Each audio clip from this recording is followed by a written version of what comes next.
মহিলা ও শিশু বিষয়ক মন্ত্রণালয়ের অধীনে জাতীয় মহিলা সংস্থা কর্তৃক বাস্তবায়িত প্রকল্প তথ্য আপা কর্মরত নারীরা অন্তর্বর্তীকালীন সরকারের প্রধান উপদেষ্টার বাসভবনের সামনে অবস্থান করছেন।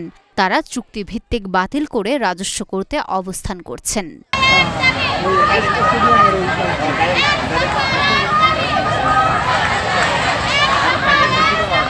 রোববার সকাল 10টা থেকে তথ্য আপা প্রকল্পে কর্মরত নারীরা অবস্থান করছেন। জানা গেছে, তথ্য আপা প্রকল্পে 2000-এর বেশি নারী কর্মরত রয়েছেন। তারা সবাই চুক্তিভিত্তিক নিয়োগে কর্মরত। এই প্রকল্পটি সব নারী দ্বারা পরিচালিত করা হয়।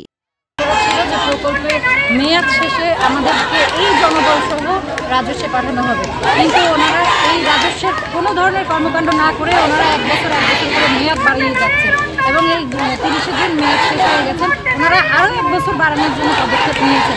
সেই জন্য আমরা সবাই আজকে এখানে দাবিতে এসেছি। আমরা আর কোনো ধরনের এক বছর বৃদ্ধি চাই না। আমরা এই কর্মরত জনবল সহ রাজস্বে যেতে চাই। আপনাদের টোটাল কত জনবল আছে?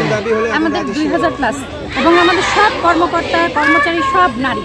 বাংলাদেশের একমাত্র ডিপার্টমেন্ট এইটা যেখানে সব নারী, কোনো পুরুষ মানুষ নেই। সুতরাং এটা আমরা দাবি করতেই পারি। আর আমাদের কার্যক্রম মাঠ পর্যায়ে, প্রান্তিক পর্যায়ে, একদম কর্নারে।